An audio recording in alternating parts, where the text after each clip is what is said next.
Namaste.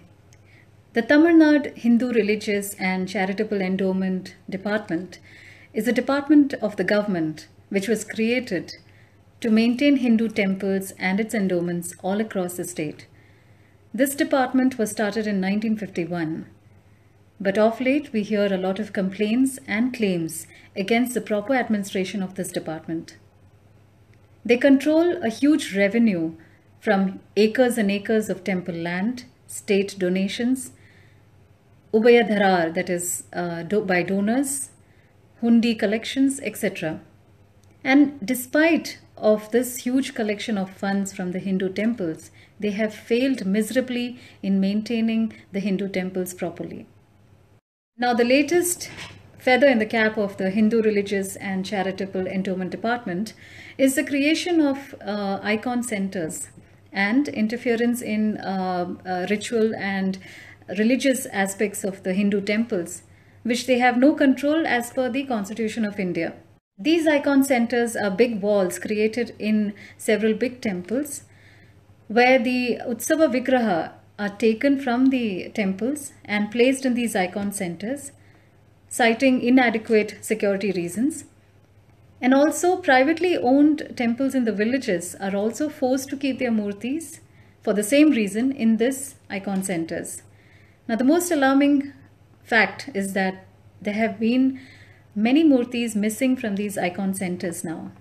Also, the agamas of these murtis, vigrahas, are not followed whatsoever. For example, if you take the vigraha of Shiva, it has to follow the procedures of the Shaiva Agama. But what is happening in these icon centers is that they collect vigrahas or murtis from all over the place and dump it in one icon center, one place, which is a violation of the Agama. So we at People for Dharma, from the perspective of a devotee, have filed a litigation and requesting Tamil Nadu Hindu Religious and Charitable Endowment Department to ensure that the deities, the murtis, get their proper worship and maintain them. Also, we have requested in our litigation that people should be allowed to visit these deities and offer their obeisances because we feel that if the people regularly see the deities, these deities will not go missing. Further, we have requested also that each murti should be tagged, named, and the place from which they have come has to be also mentioned.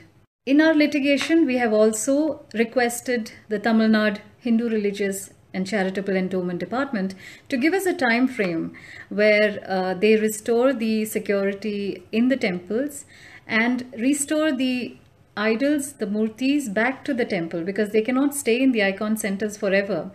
And this has been going on and no one has been really taking an interest to place them back in the temples. So this is another part where we are requesting them to give us a time frame.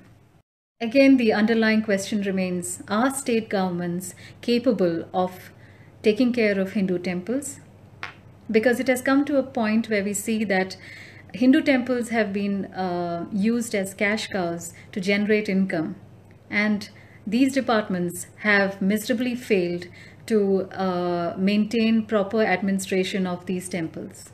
Namaste.